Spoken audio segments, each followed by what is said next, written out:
Hello everyone, this is Shoaib Aftab. आज के इस वीडियो में मैं आपको बताने वाला हूँ कि यार एनसीईआरटी फिजिक्स को पढ़ने का क्या सही तरीका है। आप में से मैक्सिमम स्टूडेंट्स ने ये तो सुना होगा कि जब से सिलेबस थोड़ा अपडेट हुआ है, चेंज हुआ है और लास्ट के 2-3 साल के पेपर पैटर्न को आपने नोटिस किया है कि ज़्यादा से ज़्यादा priority assertion reason type questions को या match the following type questions को या स्टेटमेंट बेस्ड क्वेश्चंस को दी जा रही है पहले के कंपैरिजन में। मतलब पहले फिजिक्स की एनसीईआरटी का इतना वेटेज ही नहीं था। मोस्टली जो क्वेश्चंस आते थे वो प्रॉपर न्यूमेरिकल बेस्ड क्वेश्चंस होते थे, बट अब थ्योरी बेस्ड क्वेश्चंस भी आने लगे हैं।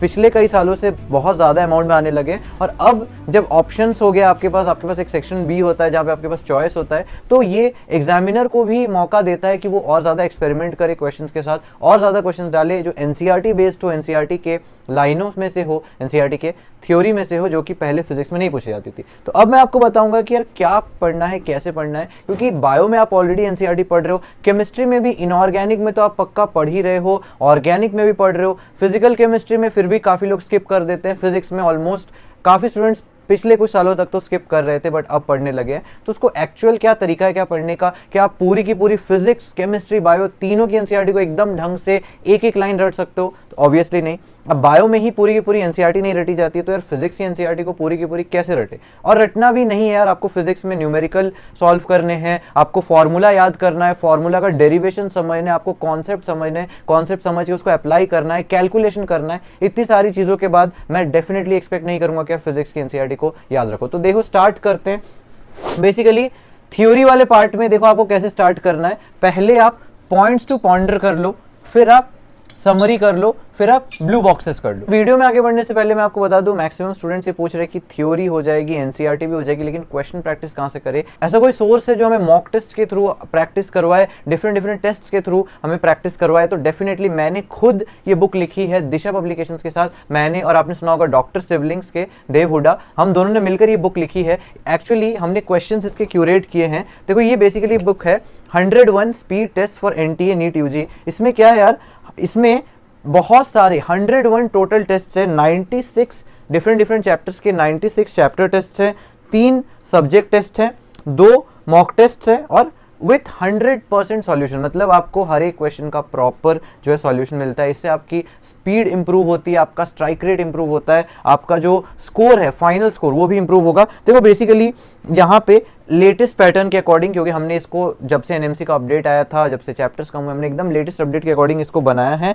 जो हमने क्वेश्चन सिलेक्ट किए हैं उसमें हमने ट्राई किया कि सारे के सारे कॉन्सेप्ट जो है वो कवर अप हो जाए। तो यार इसमें अगर आप देखोगे तो हमने स्टार्टिंग में ये पेपर एनालिसिस भी डाल रखा है। तो बेसिकली हमने क्या किया है, जो प्रीवियस 2-3 साल के पेपर है, क्योंकि वो सबसे रिसेंट है, उन पेपर्स को ढंग से एनालाइज किया, कितने डिफिकल्ट क्वेश्चन, कितने मीडियम क्वेश्चन, कितने ईजी क्वेश्चन। हमने अपने क्वेश्चन पेपर पैटर्न को भी बिल्कुल एनसीईआरटी बेस्ड और वही डिफिकल्टी लेवल पे एकदम उतने इजी क्वेश्चन, उतने मीडियम क्वेश्चन, उतने टफ क्वेश्चन के हिसाब से ही प्रॉपर इसको प्लान करके बनाया है। प्रीवियस ईयर क्वेश्चंस पे बेस्ड बनाया, वो जिस टॉपिक से आते हैं उस पे बेस्ड बनाया। तो इस बुक को आप ऑर्डर कर सकते हैं मॉक टेस्ट प्रैक्टिस के लिए। लास्ट के स्पेशली 4 महीनों में बहुत आपके लिए यूजफुल होगा। मैं लिंक्स नीचे डिस्क्रिप्शन में डाल दूंगा।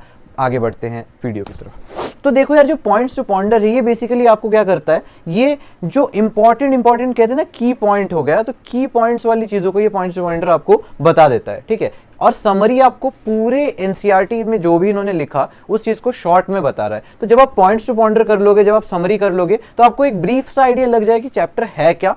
प्लस लेट से आपने ऑलरेडी कोचिंग में वो चैप्टर पढ़ लिया, आपके कॉन्सेप्ट्स क्लियर हैं, आपको पता है कि ब्रॉडली क्वेश्चंस कहाँ से आते हैं, न्यूमेरिकल कहाँ से बनते हैं, कॉन्सेप्ट क्या क्या है, फॉर्मूले कौन से हैं, उनका डेरिवेशन कैसा है, आपको ये बेसिक चीज़ें पता है। अब बस आपने थ्योरेटिकल पार्ट में समरी कवर कर लिया कि पूरे एनसीईआरटी में दिया क्या था, और आपने पॉइंट्स टू पॉइंटर के थ्रू इंपॉर्टेंट पॉइंट्स, की पॉइंट्स को भी कवर कर लिया है। अब आप ब्लू बॉक्सेस पे आ जाओ। ब्लू बॉक्सेस भी आपको करने हैं। ब्लू बॉक्सेस में भी काफ़ी इंपॉर्टेंट चीज़ें होती है, तो आप ये भी देख लेना, ठीक है। नेक्स्ट हम आते हैं यार बैक एक्सरसाइजेस और इनटेक्स्ट क्वेश्चंस पे। क्वेश्चंस में अगर काफ़ी स्टूडेंट्स पूछते हैं क्वेश्चन सॉल्व करना है नहीं करना है, इनटेक्स्ट क्वेश्चन यार बहुत इंपॉर्टेंट है। बहुत बार एग्जैक्ट इनटेक्स्ट क्वेश्चन आ चुका है। इनटेक्स्ट क्वेश्चन जो सॉल्व्ड एग्जाम्पल्स होते हैं ना, सॉल्व्ड एग्जाम्पल्स कई बार एग्जैक्ट एकदम, इवन जो न्यूमेरिकल वैल्यूज थे वो भी चेंज नहीं किए, जो आंसर में न्यूमेरिकल था वो भी चेंज नहीं किया, एग्जैक्ट सेम टू सेम आ चुका है। बैक एक्सरसाइजेस का मैं ये बोलूंगा, देखो एडिशनल एक्सरसाइजेस वगैरह भी होते हैं तो एडिशनल एक्सरसाइजेस करने की कोई जरूरत नहीं है, बट जो आपको लगता है कि हाँ सिंपल से हैं, जो इजीली सॉल्व हो रहे हैं, जो बहुत कॉम्प्लिकेटेड नहीं है, जो एमसीक्यू पॉइंट ऑफ व्यू से आ सकते हैं, वो आपको डेफिनेटली करने, ठीक है। तो ये दोनों ही वैसे तो करने, बट एडिशनल वगैरह नहीं करने, और जो लेंदी अगर कोई क्वेश्चन हो तो बहुत लेंदी हो तो वो भी नहीं करना है। ओके, थ्योरी कर लिया, थ्योरी का मैंने बता दिया मेनली क्या क्या इंपॉर्टेंट है, क्वेश्चंस का मैंने बता दिया, बट अब आप आ जाओ प्रीवियस ईयर क्वेश्चंस में जाके देखो कि हाँ पिछले 3-4 सालों में 5 सालों के अंदर अंदर कौन से टॉपिक से जहां से क्वेश्चंस आ रहे हैं बार बार। आप एम्स के पेपर भी उठाओ पुराने 4-5 साल के, जब 2019, 2018, 17 इस तरीके से, उसमें देखो कि हाँ यार जो असर्शन रीजन है वो कौन से टॉपिक से आ रहे हैं। तो उन टॉपिक्स को आपको ढंग से पढ़ना है, उन टॉपिक्स की जो थ्योरी है उसको आपको एकदम बिल्कुल ढंग से करना है। जहां से भी पीवाईक्यू आ रखा है उस पूरे टॉपिक को पढ़ना है, ऐसा नहीं कि सिर्फ उस प्रीवियस ईयर क्वेश्चन को कर लिया, उसको नहीं, आपको पूरे टॉपिक को ढंग से पढ़ना है, जहां से वो प्रीवियस ईयर क्वेश्चन आया हुआ है उसको ढंग से समझना भी है।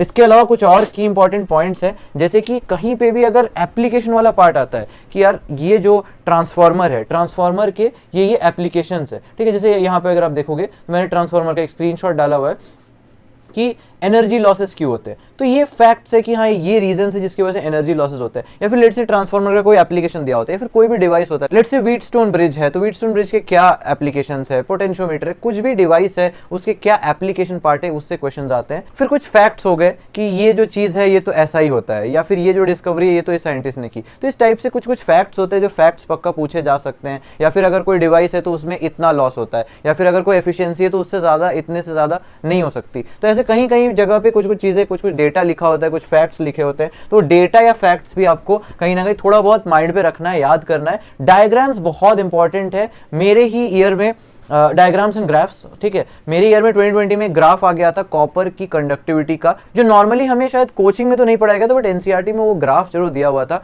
तो बहुत स्पेसिफिक से ग्राफ्स वगैरह भी आ सकते हैं। तो जहां पे भी एनसीईआरटी में आपको कहीं पे ग्राफ दिख जाए या कोई डायग्राम दिख जाए, डायग्राम आपको एकदम लेबलिंग वगैरह याद नहीं करनी, बट एटलीस्ट आपको समझना जरूर पड़ेगा कि वो डायग्राम है किस चीज का। तो सारे डायग्राम्स आपको देखने, सारे ग्राफ्स आपको जरूर देखने, ग्राफ्स बहुत बहुत इंपॉर्टेंट है, इसको स्टार मार्क कर लो एक बार को। डायग्राम फिर भी अगर आप कोई भूल गए तो इतना टेंशन नहीं है, बट कोई ग्राफ ऐसा नहीं होना चाहिए जो आप इजीली भूल रहे हो। देन साइंटिस्ट वगैरह आप देखना, बहुत बार साइड में दिया होता है, जैसे निकोला टेस्ला वगैरह दिया हुआ है। आई डोंट थिंक ये इतना इंपॉर्टेंट है। बायो में तो खैर देखो साइंटिस्ट से क्वेश्चन आ चुका है, बट हाँ यहाँ पे आई डोंट थिंक इतना इंपॉर्टेंट है, बट फिर भी आप इसको भी पढ़ सकते हो। तो अब आप कहोगे कि यार बेसिक बेसिक ये तो पूरा ही हो गया, पूरा नहीं है। आप अगर ढंग से हाईलाइट वगैरह करते हो, मार्क करते हो एनसीईआरटी को, तो आपको समझ आएगा कि यार पॉइंट्स टू पॉइंटर और समरी और ब्लू बॉक्सेस, इंडेक्स क्वेश्चंस वगैरह करने के बाद, मतलब अगर आप ढंग से लेट्स से 40% भी कंटेंट एनसीईआरटी का ढंग से कर लेते हो, बट उस 40% एनसीईआरटी से ही सारे इंपॉर्टेंट क्वेश्चंस आने वाले हैं। तो यार that was it for today. Hopefully आपको समझ आ गया है कि कैसे आपको कम पढ़ के ज़्यादा से ज़्यादा स्कोर करना है, कम पढ़ के इंपॉर्टेंट चीज़ें कवर कर लेनी है। That was it for today. ऐसे ही वीडियो के साथ मैं मिलता रहूँगा। अगर आपको वीडियो पसंद आए लाइक जरूर करना, अपने फ्रेंड्स के साथ शेयर करना, ताकि यार उनको भी पता लगे कि कौन सी ऐसी चीज़ें हैं, कहाँ से आपको कैसे पढ़ना है फिजिक्स की एनसीईआरटी। और कॉमेंट सेक्शन में ज़रूर बताना कि नेक्स्ट वीडियो आपको किस टॉपिक पे चाहिए, क्या आप प्रॉब्लम्स फेस कर रहे हो। अगर आपका प्रॉब्लम छोटा सा है जो मैं कॉमेंट रिप्लाई में इजीली सॉल्व कर सकता हूँ तो मैं रिप्लाई करके बता दूंगा, लेकिन अगर कोई ऐसा प्रॉब्लम लगता है जो काफ़ी स्टूडेंट्स फेस कर रहे हैं तो मैं डेफिनेटली उस पर वीडियो भी बनाऊंगा। चैनल को सब्सक्राइब करना मत भूलना। मैक्सिमम स्टूडेंट जो मेरे वीडियोस देखते हैं उन्होंने चैनल को सब्सक्राइब नहीं कर रखा होता है, सब्सक्राइब जरूर करना। मिलते हैं अगले वीडियो में, तब तक के लिए बाय बाय।